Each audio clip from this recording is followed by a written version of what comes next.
here to discuss all things NRL, AFL and anything sports related. Please give a warm Aussie g'day to the footy fanatic and America's own Corey Jackson in Outside the Sheds. Greetings, salutations, and welcome back to Outside the Sheds. Shedheads, it has been too long. I cannot believe that my last episode was on June 8th. And I told you at that time when I went off on my gallivant, my walkabout, as some would say, or my vacation, as others would say, and I went up to the College World Series. I was not planning on being gone this long. I was planning on being gone for a couple of weeks and then being back in your headsets, on your computers, in your head and in your ears sooner than expected. Right? 2 weeks. Good. Right back. Shedadamus is back. I'll be back by Origin 2. We're good to go. Right? Well, let's not get into that right now because as I was gone on my sabbatical up at the College World Series, watching some college baseball, I ended up running into a person some of us have run into before. I should say not a person, but an individual. Something that's, how should I say, swallowed up a lot of our lives. Something that's not really a joke by any means. But I had my first brush with COVID. And then I had my first brush with COVID turned into Mrs. Shedadamus flying up and getting her first brush with COVID. Now let's talk about this briefly. I got exposed from probably an individual that I'm pretty close to and probably where I was staying at. And it was really strange because I tested negative for 2 days. I tested negative one day and told Mrs. Shedadamus that I was testing negative, and her being a medical professional, she still came up. Why wouldn't you? Wouldn't you miss this guy? But I tested negative again on Friday. So I tested negative on Thursday, tested negative on Friday. And then on Saturday, after feeling a little strange when I was working out on Friday, really stiff and sore, kind of feeling like I had done 2 days or something like that. On Saturday, I was getting ready to go work out again, and the championship games started Saturday night. And I took my final COVID test and went to the refrigerator to get my pre-workout going. And Mrs. Shedadamus goes, "Well, that's a little strange." And I turned around and guess who had tested positive for COVID? Even though I felt, like I said, better than I had felt on Friday. And the powers that be, the man upstairs, whatever you want to say, my only, I guess, ailment I had from the whole thing was I had a little bit of a stiff neck, and my shoulders felt beyond cramped and sore. They just felt like I'd just done a power lift or something like that and never stretched. And that only lasted for about 2 days or a day and a half or whatever. And that was it. That's all I had. I didn't really get a cough. I didn't lose my sense of smell. Didn't lose my sense of taste. I just kind of moved on to just saying I had to isolate and stay away from other people because I had COVID, right? It was not the same for Mrs. Shedadamus because she started feeling a little bad Saturday night. Sunday, she started feeling even worse. And then she fought fevers of 101.5, extreme stiffness, soreness, was really fatigued. It wasn't good, Shedheads. It was not good whatsoever, and she got me a little concerned when she asked me what to do if her heart would stop. That always wakes you up a little bit. But then on Wednesday, when we were supposed to be driving back to our home, she got bad Tuesday night again, and so I actually got the antiviral for COVID for her, and it was pretty damn incredible, to put it plain and simple, because within 2 hours, she went from having a fever and not feeling good to almost feeling normal, besides her cough. And I don't know if I've ever seen something flip somebody so quickly. I was happy for that, because we still had to drive, 14 hours, 13 hours, whatever, back the next day. But that was pretty impressive. And like I said, medicine is crazy. I'm a person that believes in science and medicine. So, so that's kind of how great my vacation turned out. I got COVID, and then we got back, and again, I missed another recording date, and then I just took some time to recover and make sure she was feeling good. And so that was for the long delay why Outside the Sheds has not been in production and has not been released since, I guess, June 8th was my last episode. So we're back. We're feeling great. Felt normal, like I said, 2 days after allegedly testing positive. But I just wanted to kind of tell you guys that COVID is still out there. No matter what people say and try to tell you that it's over. Well, this is a state of origin, folks. This is still a virus that's still out there, and I had my first run-in with it. And think whatever being you want to think, it does not affect me, knock on wood, the way it does others, because a lot of people have not been as fortunate as myself, and I got to see the opposite watching my wife battle with it. So thanks again for sticking with me, being patient for the next episode. But after all that breakdown of my fun and festivity, which was not really a vacation whatsoever, let's get into this. Let's do what we do, and let's start reporting and talking about the sports we love. And let's start it off with the 40-20. So we had a really reduced schedule last week because State of Origin Game 3. And it started off with the Sharkies taking on the Storm. The Sharks win a big one, 28-6. And they break out Celebration Month, raising good money for charity. And the Sharkies broke it all out. A little gritty, a lot of different things. I do think that I will never get that image out of my mind of watching Braley doing the gritty. But that was some fun stuff. But the Sharks get a big victory over a Storm team that we're going to talk in more detail about here shortly. Rabbitohs 40, Knights 28. Kenner gets a treble and leads the Bunnies. And I'm going to say, no matter if Kalen Ponga wasn't in the side or not, the Knights really put up a fight. They really showed a lot of heart. I know they're not getting the results they won up in Newcastle, but they did show, something, and that's unlike some teams out there. We won't talk about the West Tigers right now. Eels 28, Tigers 20. Wait a second, we are going to talk about the West Tigers right now. Wests go up 12-0, and then the back tire shot past the front of the car. The back left tire exploded, and down the highway they somewhat went. It was pretty bad. And we're going to, I don't know what else more we can do about the Tigers. Brett Camarley's fighting as hard as he can to try to flip that team around. There's rumblings now that Tim Sheens is maybe going to be appointed the new head coach of the team in the near future. I don't know why we're not dealing with Shane Flanagan or Christian Wolf. But again, the Tigers are showing that you've got to be patient and strong to be a fan. And then finally, Broncos 32, Dragons 18. Sims and the Dragons trying to chop the little general in half. I don't know how many shots Adam Reynolds took to the ribs. Tarek Sims was enforcing at his tattooed best. But I'm a big fan of Tarek Sims. I told you when I met him, he was maybe one of the nicest guys I ever met. But you would not want that guy hitting you in the ribs. Let me put it to you that way. But the little general gets up and conducts maestro-ishly. I don't even think that's a word. But anyway, the Broncos getting a big victory and stopping the Dragons' win streak to kind of put things back in perspective. Now, what I want to do right now is I want to start in a little bit more detail about South Sydney and how big of a victory I think that was for their remainder of this season.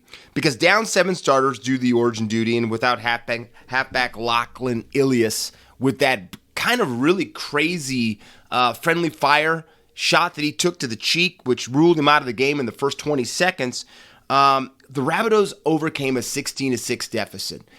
And that was the thing that I don't think we'd seen a lot during this season with South Sydney having that fight back, right?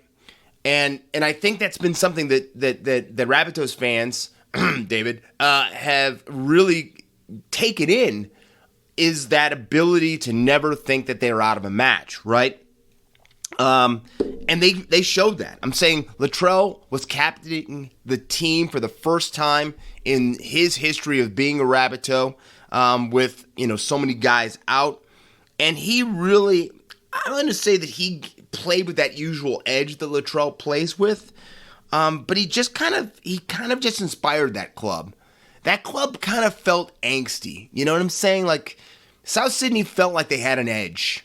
And I don't think that we felt that. I think that Latrell adds something to Cody Walker. He gives him a little bit of, not that Cody needs anything to really fire him up, but I just think that they really work well with one another. And that was important. And then with the rollback days, rolling back the clock, Big Tommy Burgess, rolled over the Knights. I'm saying 201 running meters. It's been a long time since Tom Burgess was the bulldozer and just the battering ram for South Sydney. But he did it. And it was, if you're a South Sydney fan, it really probably had to bring back some memories of Tommy Burgess kind of just running over people. But this was the second victory in the row for the Rabbitohs since Latrell came back. And when Latrell ruled himself out of Origin 3, which a lot of people feel that he wasn't going to get picked anyway, but when he said that he owed this to South Sydney, for them sending him to America, for them standing by him, I think it shows a lot about Latrell. I think it shows a Latrell that is, I don't even know how you say this, has really kind of embraced his time with the Rabbitohs, and he wanted to show them what they mean to him. So after that second victory in a row now, this is going to cement South Sydney in the number 7 position and give them a little bit of breathing room right now to stay in that top 8. And I think that is going to be key when it comes down to it, because I think the Rabbitohs are about ready to go on a little bit of a run, and I think they could probably climb as high as 5th if they play, I think, the way that they could play footy for the rest of this season. Now, after copying what they're saying, Brandon Smith anyway, maybe the most, how do we say this? Aggressive spray, let's say memorable spray, in his illustrious career, or at least recently, Craig Bellamy allegedly pulled paint off the walls after that last performance going into this last round for how the Melbourne Storm played defensively. And if that was the worst spray that they think that they can remember for a while, we might be expecting Rabbit Spray 2 after the performance that the Melbourne Storm did against the Cronulla Sharks. I was expecting, like I think the rest of the rugby league world, were expecting that the Melbourne Storm were going to come firing out of the cannons, and we're just going to, how should I say, take out that angst on the Cronulla Sharks. The problem with this is somebody forgot to tell Cronulla that Melbourne was coming to take them behind the woodshed and beat them to a senseless pulp, because the Sharkies did what a lot of people thought Melbourne was going to do, and they took the Storm to task. It was their first victory over a top 4 side all season, and the Sharks got themselves a top 4 scalp. And I've got to tell you, I did not see it coming. And then when Nico Hines and Toby Rudolph were ruled out because of COVID, I really didn't think that was going to be a good sign for the Sharks going forward. I'm a big fan of Trindle.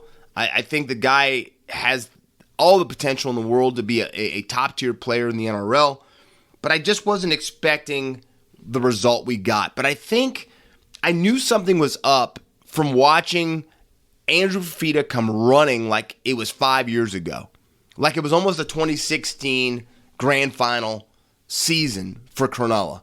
Because there was something about Andrew Fifita. He was a battering ram out there.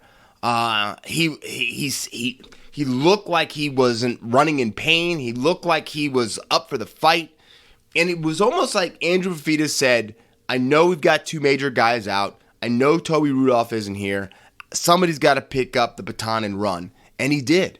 And it was really cool to see, because I know the things that Andrew Fafita's been through recently. Some people say he's in some of the best shape that he's ever been in, weight-wise and in health-wise. So that was awesome to see. And then Jesse Ramian continues to be a try machine. The Sharks put together a masterclass performance against a team that they've always seen as one of the most despised teams, I would say, Cronulla plays against. I know there's a bit of rivalry between them and St. George, but there's some real deep-seated dislike between these two teams. I guess you could say a lot of teams don't like the Melbourne Storm, but the Sharks really take it to task. And now with players that used to be Melbourne Storm players now playing for the Sharks, I think that is even more of a I don't know. I don't want to say that it's a bad blood thing, because I think that these players moving on, Finucane and Nico, there wasn't bad blood when those guys left. But I will say something right now, though, Shedheads. Cronulla kept the spotlight on the Melbourne Storm struggles. And that struggle right now is their defense. And this is something we don't say often. This is something that I don't know if we said for a long time. But in the last two games, the Melbourne Storm have allowed 64 points under a Craig Bellamy watch. And I will tell you something right now. This is the stuff that causes them to be called bellyache. Because this is not going to go over well. Because Craig Bellamy knows the only way you're going to win the title, win the trophy, win the premiership, whatever you want to say, is you've got to have and you've got to play defense. And I'm sorry, Cameron Munster being in the side is not going to, quote-unquote, raise your defensive prowess that much. There's some real concerns for the Melbourne Storm right now. And they're going to have to write it and write it quickly, because this season there's a lot of teams that think that they've got a chance to at least be in the top four, let alone push for that title. I know Penrith has been far and above the best team so far this season and probably last season combined, maybe 3 seasons. But Melbourne's really got to look themselves in the mirror, and they've got to do it very, very quickly. Now, Cronulla's victory puts them in the top 4, and it also puts them with the same record as the Melbourne Storm at 11-5. So we are really going to come down the stretch here. In how should we say this? It's going to be a steel cage match to see who finishes in the top 4. I know we can all feel that the top team will probably stay Penrith the whole rest of the way. But these other 3 teams are going to fight for that top 4 spot, and I'm going to say you got to throw, I think the Roosters will be there in the end. I think Manly could be there in the end. There's going to be a lot of teams fighting for those 2, 3, and 4 positions. So Cronulla, again, helped cement themselves into that conversation, and I think if they stay healthy going forward, they're going to be right there when it's all said. Now, I know you guys are going, Shedadamas, that's great that you can cover the last 4 games from last week. But we know what we're all here for, and that's State of Origin. Well, let's get into this. Origin Game 3. Now, Shedheads, I had told you, probably I think it was my last podcast on June 8th, that I looked on paper and I looked at these two sides, the Blues and the Maroons. And I said, and I really felt that I thought the Maroons were going to win the series. I didn't think they were going to sweep by any means. But when I looked at those two rosters, I really thought that they really matched up evenly. And the only intangible, the only, I guess, question mark out of all of it was Billy Slater. But I will tell you one thing about State of Origin. It comes down to me 4 things: heart, camaraderie, execution, and will. Those 4 things are the things, when you put them all together, will win you an Origin series. And I don't know if I've heard a first-year coach, and I've talked about Billy before, I've never been the biggest Billy Slater fan. And I shouldn't say as the man, not a fan, but he was always a thorn in my side because I've never been the biggest Melbourne Storm fan, right? And this Billy Slater, never the biggest guy, always played about 25 to 30 pounds heavier than what he is and about 3 to 4 feet taller than what he is. Or I shouldn't say feet, inches, because that would make him a giant. He's always had that will, right? Billy has. He's always had that will. I'm not from Queensland. I don't bleed maroon. But every time I hear him talk about what it means to be a Queenslander, what it means to put that maroon jersey on, and how he stays loyal to his team. Because a lot of times in Origin, you see coaches, and not just Freddie Fittler, you see a lot of coaches do reflex decisions. Like, we lost one game by 12 points, we've got to make some snap changes, all right? And for me, the perfect example of that is just the nonstop, constant freaking murmurs and whining that I've heard a lot of reporters talking about Dane Gagai. Dane Gagai. His 18 missed tackles in the first 2 games, right? And I watched Cooper Cronk, and I watched Billy Slater laugh at people when they started to talk and call Dane Gagai into question. And what Cooper and Billy both said is, we will not be making, or Billy said we won't be making any changes. This is our club. And Cooper Cronk said, Dane Gagai is one of the biggest gamers you'll ever see. And don't be surprised if you don't see him put together a top-notch performance. But that's, to me, what changes it. You do not change your foundation. You don't give up on players that have produced for you. And I think that brotherhood, that camaraderie thing is what is missing from the Blues. They've tried to do it. Freddie's changed the way that they train, changed the way they come together. And they brought, 92 players from Penrith? That's a joke. But they brought a lot of Penrith into this team. And that's good. That's really cool. But there's still a difference in that feeling of those two clubs. There's a deep down belief that they will find a way to come out on top. And let me tell you something. If they have a chance to play you at Suncorp Stadium for the decider, there's a reason that the Blues have only won 2 of those deciders in Queensland.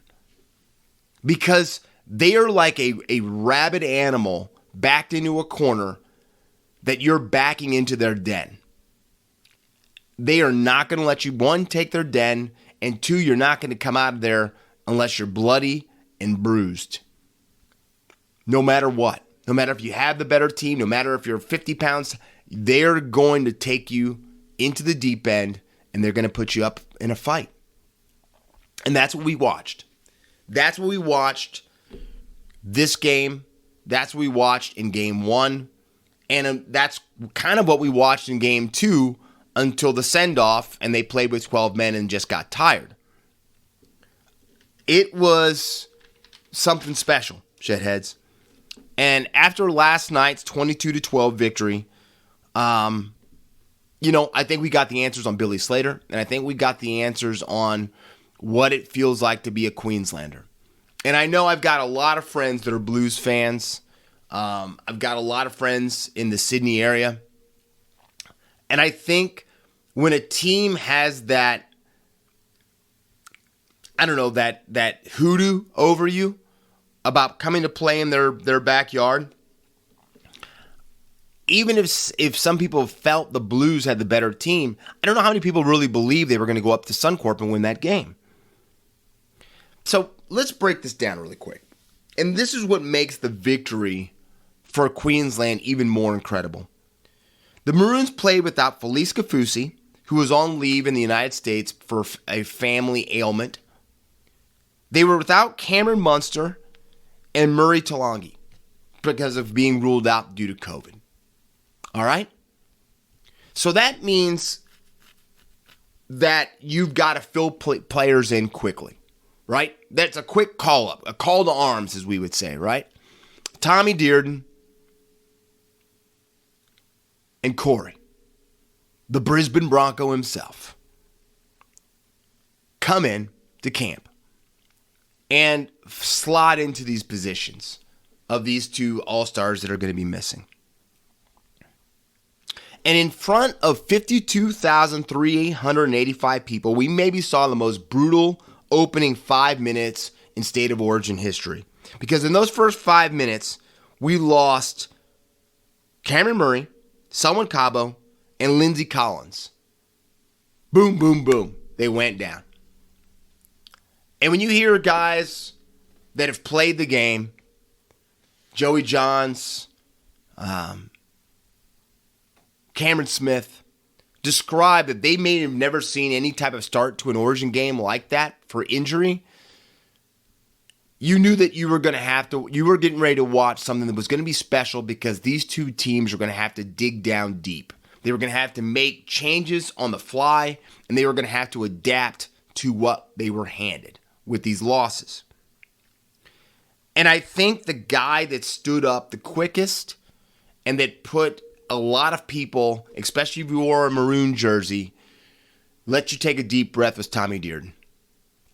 And the crazy thing is, and we're not going to go into in-depth detail about Tommy Dearden because you guys will be here with me all night. But Tom Dearden left Brisbane after being anointed as the second coming of a guy in a long flowing cloak that could walk on water. Tommy Dearden was supposed to be the it guy going forward for the Brisbane Broncos. And then all of a sudden he wasn't. And then all of a sudden he's gone. And all of a sudden then he's at the rival club for North Queensland.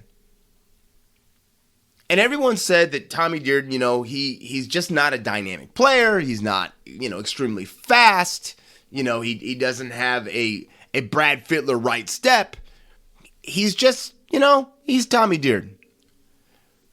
And North Queensland brought in Chad Townsend to kind of stabilize, to kind of give him that soundboard across. Well, Shedheads, I'm going to tell you right now, that young man who came out on the field to take Cameron Munster's position was a warrior yesterday. So much of a warrior, he set up the first try of the game, setting up his teammate Val Holmes with a beautiful cutout pass. And when he made that pass and he took the line on and made it, I knew that Tommy Dearden was not, this stage wasn't too big for him. He was ready for what was going to be handed to him. And then when you hear Billy talk about after the game, he talked about going to Tommy Dearden's room when he was going to let him know that he was going to be his 5/8. And Tommy Dearden said, "I will not let you down, Billy. I will not let you down." That tells you a lot about that young man. That tells you a lot. And then it tells you so much so when you look at those numbers, he finishes with 103 running meters, 1 line break assist, 1 try assist, 4 tackle breaks. And this is the big thing about getting dirty. 29 tackles made by Tommy Dearden. And last time I checked, I think you've all seen him, Shedheads, Tommy Dearden isn't the biggest guy. He's not the biggest guy on the planet. And he still did that. That showed you the heart of what all of those guys stand up and say, the heart of a Queenslander. He just played. He just left it all on the field for his brothers there. And then the Blues took it back. Because no matter how much I talked up Queensland to start this, New South Wales is a juggernaut right now. I'm saying those boys for Penrith are no joke. And they look like they'd taken the game back, taken control of it, and scored 2 tries in the 31st minute, in the 18th and 31st minute to go up 12-6, right? And it looked like the Blues were getting that swagger back on. That Suncorp wasn't going to be too much for them, that they were going to be good to go. But to me, the thing that changed the entire game was Kurt Capewell's try right before half. And it just changed the whole complexion of the feeling going into the Sheds. Yes, Val missed the conversion. It was still 12-10. Blues were on top. but for some reason it didn't feel like the Blues were on top. It felt like they were just holding back an oncoming storm. And that's kind of what we found out when the second half started. Because the Blues came out and for some reason didn't let the game come to them. They pressed. And when teams press, they make mistakes. They make handling mistakes. They make passing errors. They just do things that are out of character. Especially when you're a team that's as good as this New South Wales Blues club has been. They just, I don't know, was it the ambiance of Suncorp Stadium? I don't know if it was that they really felt the weight of the ghosts that run around in that stadium. I don't know. But the unforced errors put them under defensive pressure way more than they probably should have been in that second half. And then Kalen Ponga, who was named player of the game, scoring the go-ahead try in the 60th minute. I've got to say, it's been a while since I've seen Kalen Ponga playing this brand of dangerous footy. Because this was the Kalen Ponga of 2 to 3 years ago that everyone had as the guy. The guy. Where's Kalen Ponga going to go? Is he staying with Newcastle? This guy is special. This is the new face of the NRL, right? That was that guy that we saw last night. Because every time Kalen Ponga's hands touched the ball, he was looking to take the line on, he was trying to put steps on, and he was playing tough. Tough. And Billy Slater also said after the game that the person that he was not worried about was Kalen Ponga. And probably this 3-game last month and a half experience for Kalen Ponga to be coached by Billy Slater could be the thing that changes and gets his career back going on the right foot again. Because he played like a man out there last night. And he finished with, some incredible numbers. I just, when you finish with 262 running meters and the only other guy on the field that surpasses you is Teddy, you've done something special. And I will say that even though Teddy was efficient as usual, there was a different sense of danger any time Kalen touched the ball. And then it finishes after that try, giving them the lead for the first time, that the game was sealed away by the guy that you'd have to say is the heartbeat of the Maroons at this current time, and that's Ben Hunt. Benny Hunt, who for some reason always seems like he's the odd man out, right? He can never be good enough to play in the halves. We know that he's not a dummy half by trade. But what Billy did not hesitate for a second to say that this guy is going to be my dummy half. And he's not even playing in his position, right? But that's what he did. Because he just knows what this guy brings to this club. He knows it. And that to me is the thing about an Origin coach. You've got to know deep down who to play, when to play them, and how to play them. And I told you, Shedheads, back after the teams were named for Origin 1, Brad Fiddler made a mistake by not naming Jake Trbojevic and Josh Adokar in that Team 1 side. Because I do feel that they had a better chance to win and to win Game 1 with those two guys in the lineup. And they didn't do it, okay?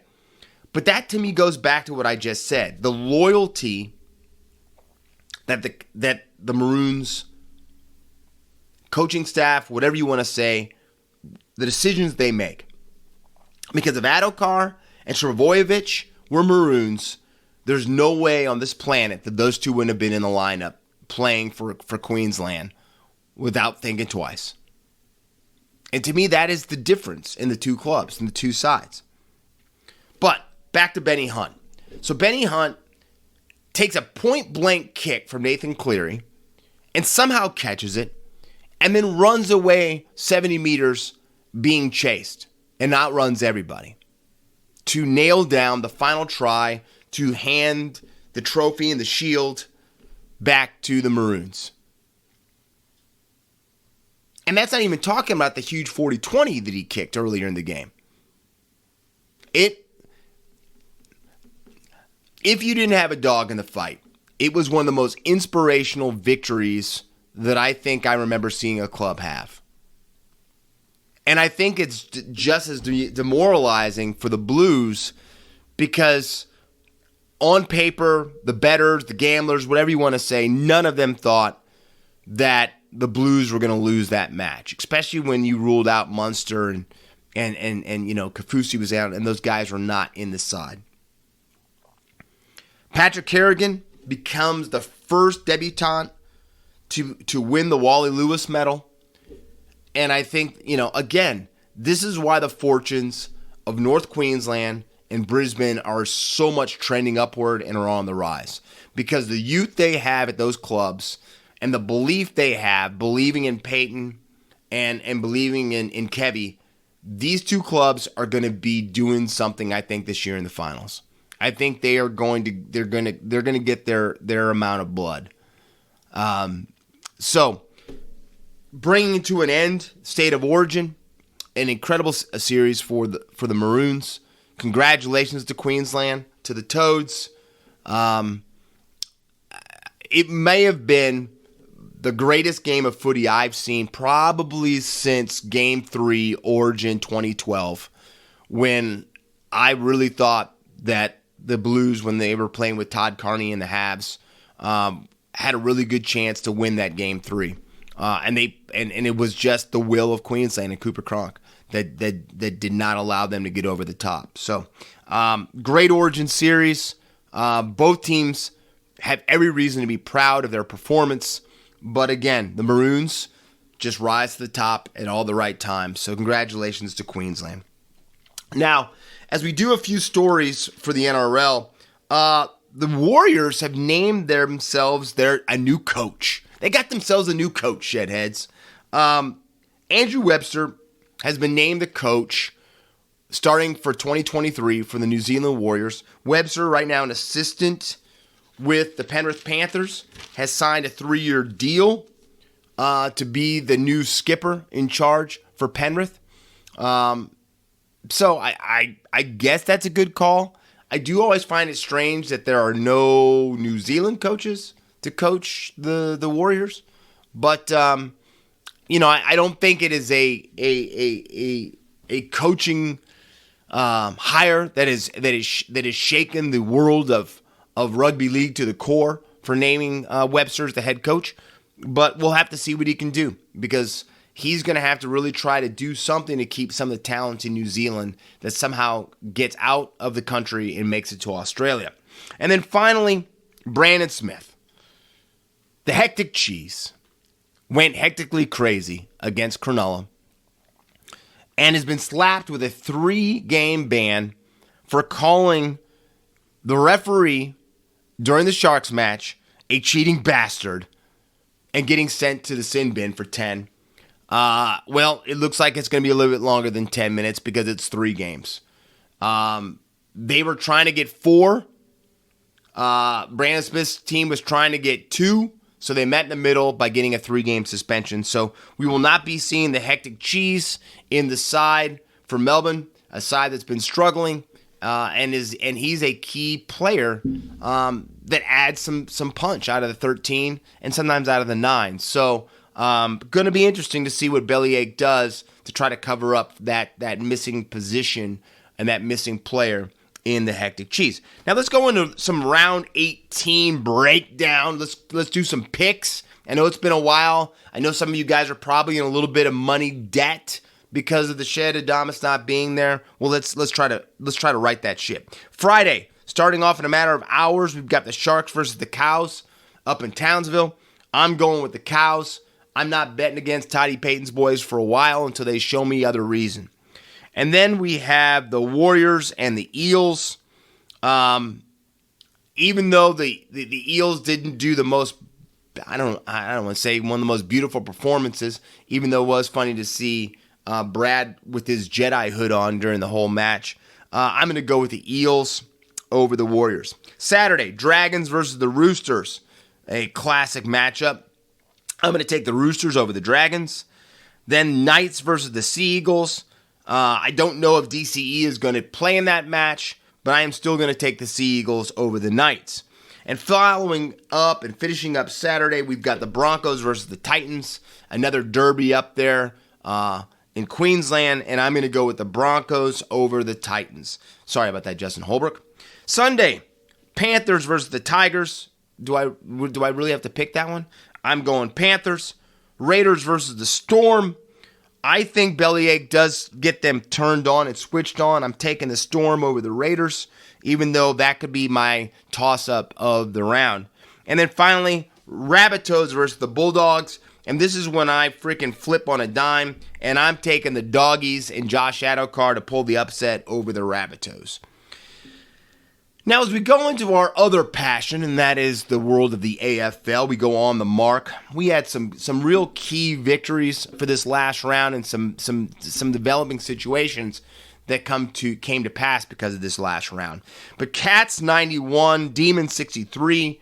The Cats take over the top spot on the ladder with that victory over the D's and look like that they may be possibly the form team in the competition. But I think that is going to be a precursor to some finals footy right there with that one.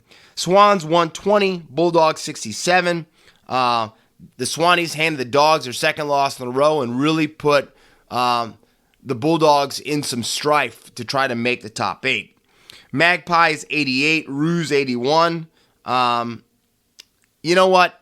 That's a sad one because that was the best game the Roos have played for a very long time, and it still wasn't enough to save their coach. Suns 94, Tigers 92. The Suns rallied from 40 points down to get the victory over the Tigers in the Chol Bowl, and we're going to talk about this one in more detail. Dockers 111, Saints 70. Nat Fife back and firing. It's good to see that.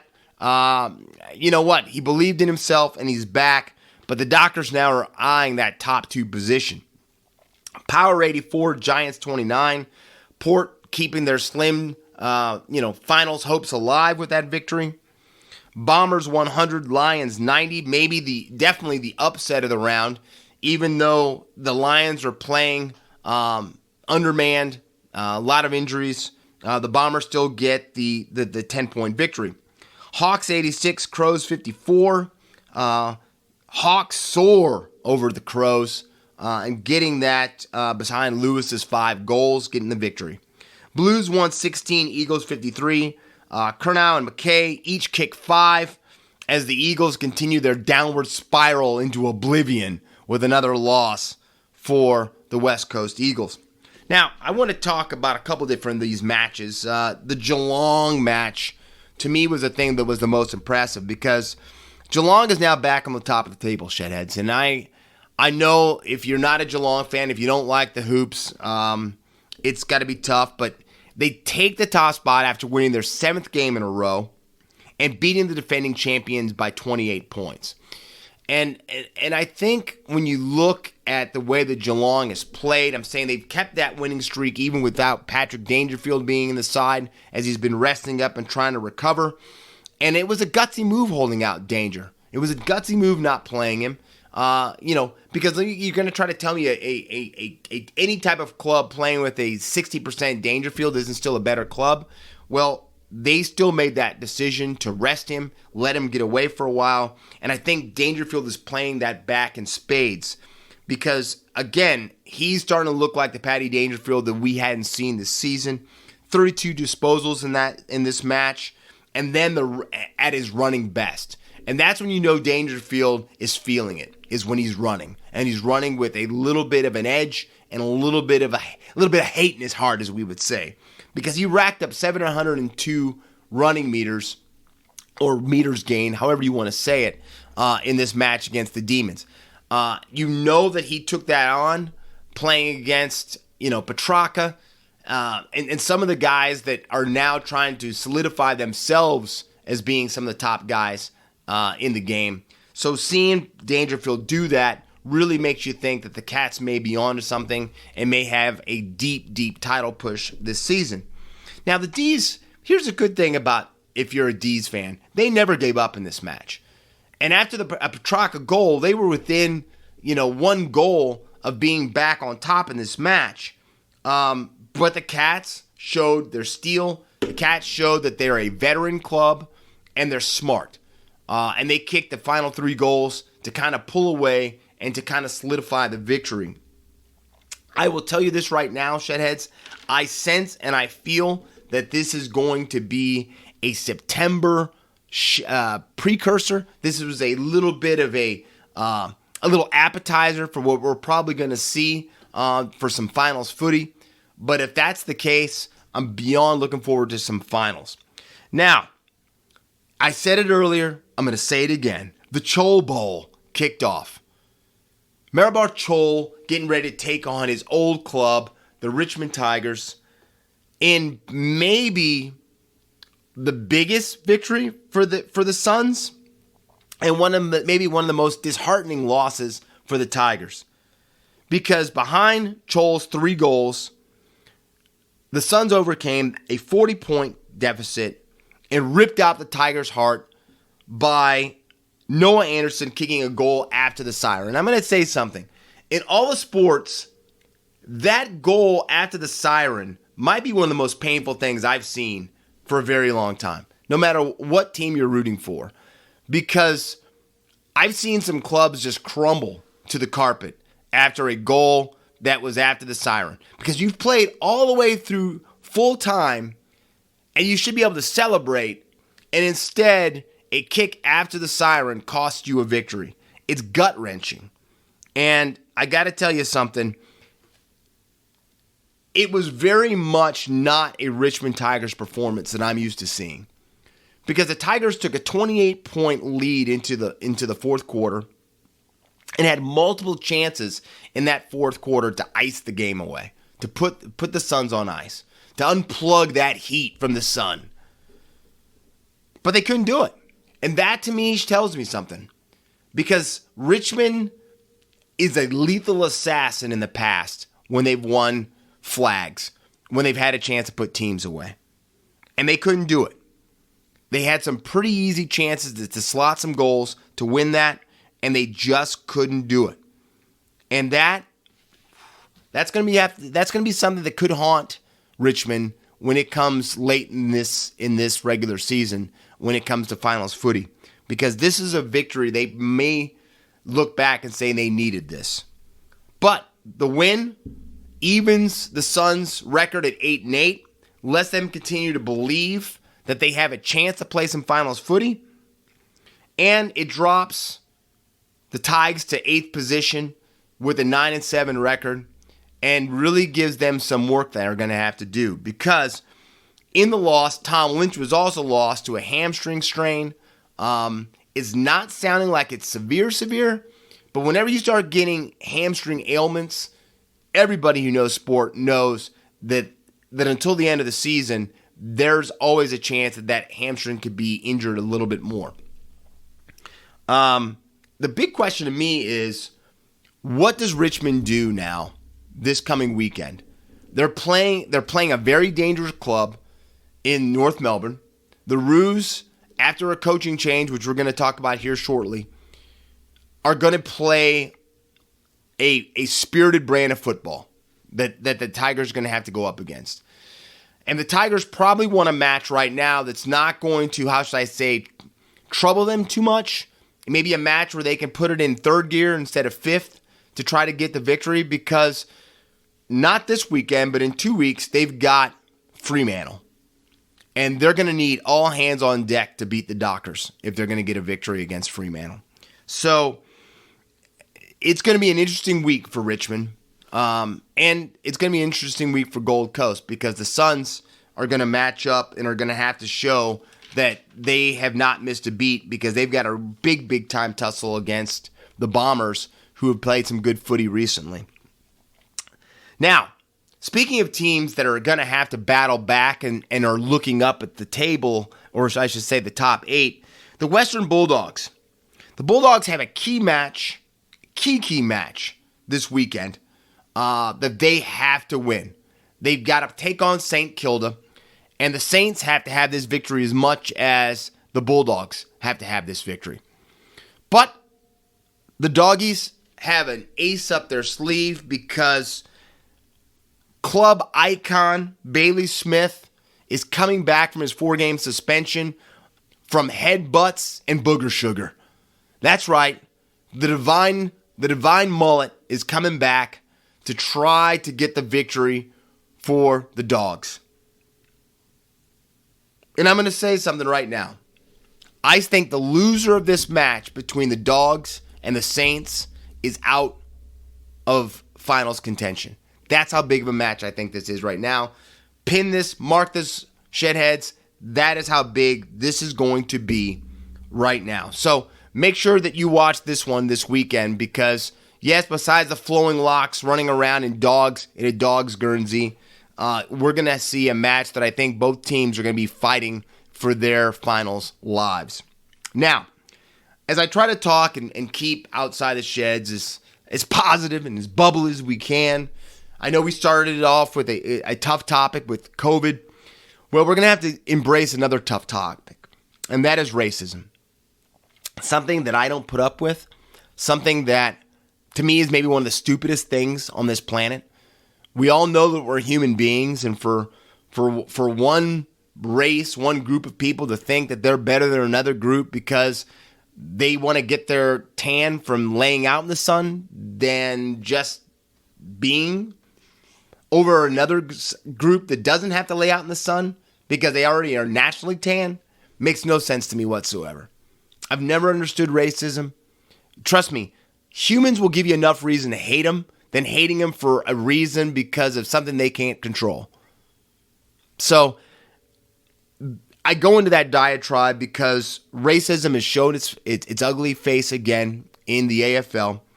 Fremantle's Michael Walters and Michael Frederick have both been put in the crosshairs of these mindless cowards who want to attack them on social media. And for no other reason but because of something they came out of the womb with, and that's natural pigmentation of the skin. I'll never understand it, like I said to start this out. It makes no sense. And it's sad that we still, in this day and age, still talk about it. But racism has not gone anywhere. Racism will probably never go anywhere because human beings have to always try to find a reason to dislike another human being and want to feel better about themselves no matter what. And so they're always going to find a scapegoat. They're always going to find a group of people to try to just cast hatred on. And it's disgusting. And I hope they say Fremantle has turned in some information to these police officers for the WA to maybe go after these people that have done this.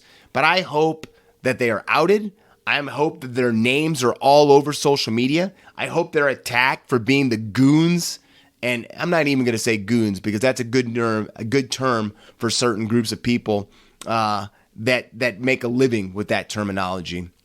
But cowardice, cowards, spineless. There are some good words we can use. But I hope that these guys are outed, these people are outed, and so we can give them our own bit of social media love and hate right back. So stay strong, Michael 2.0, Walters and Frederick, and know that there are still plenty of good people that don't accept this hatred and will always fight against it.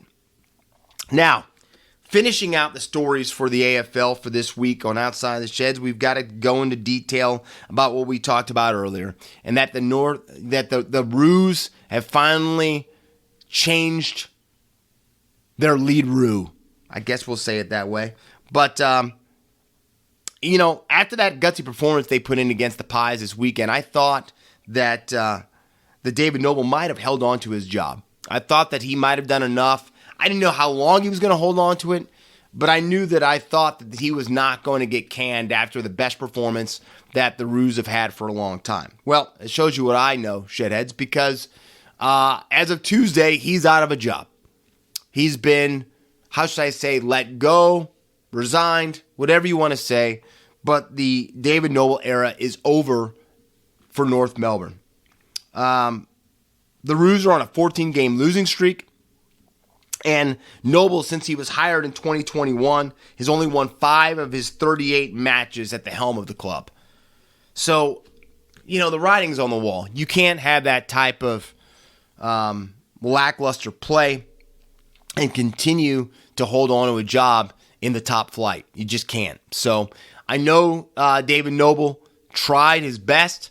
I think a lot of people feel that his downfall might have been that spray that he did to the club after the Brisbane Lions loss.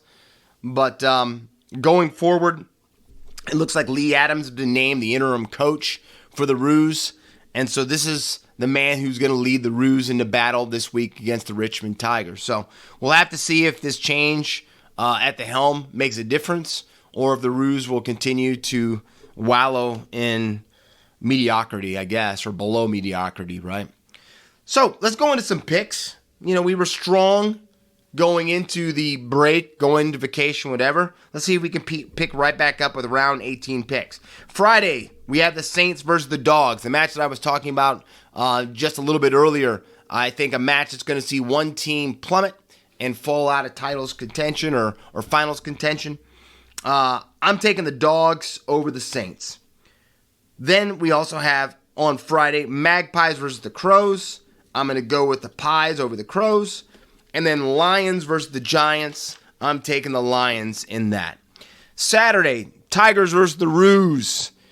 This is one I almost picked the Roos, but I'm going to think that Richmond, after that loss, Dimma's going to get in there and really get the boys fired up to play the Roos, to let them know how important and how dangerous of a team this is after a coaching change. But I'm taking the Tigers. Cats versus the Blues. I think after that stunning victory, I shouldn't say stunning, after that big victory over the D's, I think there'll be a little bit of a letdown, and I'm taking the Blues for the upset over the Cats. Swans versus the Dockers. I'm taking the Dockers just because the match is out in the WA, and I think that Fremantle sees second place in their crosshairs. I think they feel that they're a top 2 team, and I think they're going to show it. Eagles versus the Hawks. I'm taking Hawthorn. Sunday, Power versus the Demons. I know Port's played well. I know that they are really up against it and need victories, but I still think the D's are going to rebound after their loss to the Cats. And then finally, Suns versus the Bombers. I got caught earlier in the season. I was all on the Suns train. Well, I'm not leaving the Suns train. I'm taking the Suns over the Bombers. We haven't done it for a while, Shedheads, but here they are, the Guns. I'm sorry about that. I've slipped. The Guns. My number 1 gun for the week, Kalen Ponga. 1 try, 262 running meters, 3 line breaks, 16 tackle breaks, and 2 tackles made. My number 2 gun, James Tedesco. 292 running meters, 1 line break, 7 tackle breaks, and 3 tackles made. And then finally, I can't not pick the man that gave it its name, the Chol Bowl. Maybe our Chol, 3 goals, 2 behinds, 9 disposals, 7 kicks, 2 handballs, 4 marks, 139 meters gained. It's all Chol. And that, Shedheads, is our NRL, AFL breakdown for this last week. Now, when we go outside the bubble, it's a very, very quiet time. I don't go too in-depth here about the frozen pond, but free agency has kicked off and some major signings. Johnny Gaudreau just got done signing out of the blue with the Columbus Blue Jackets. I think no one saw that coming. I thought that he was going back to New Jersey, his hometown, but Johnny Gaudreau has shocked the NHL world and is signed with the Columbus Blue Jackets. I know since I have been on break, Kevin Durant has said that he wants out of Brooklyn. I don't know if that's going to happen. I know it looks more like Kyrie's going to be gone, but Kevin Durant wants out. That hasn't been finalized yet. We're still seeing who the players are on the field to try to get KD out of Brooklyn. And then finally, I know for all of you golf heads, Braithenasta people, we've got the British Open starting tomorrow. Tiger allegedly looking strong. Right now, it looks like, I guess, I don't really know. I'm not a golf guy, but I know that the shark, the great white shark, was not invited to the Masters dinner, the British Open dinner, which is going to leave some feathers ruffled. But if you love your golf, here comes maybe one of the most fun tournaments because it's the most miserable conditions. A lot of times, the British Open starts tomorrow. But Shedheads, that brings to a close my out of the basement first episode back to Outside the Sheds. I've missed you guys. It's good to be back. It's good to be back healthy. But until next week, stay out of trouble. Don't get caught.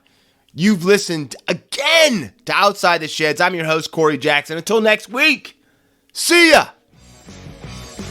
And that was another fantastic episode of Outside the Sheds with Corey Jackson, talking all things NRL, AFL, and all things sports. So please remember to smash the subscribe button and share this with your family and friends and show them what Australian sport is all about.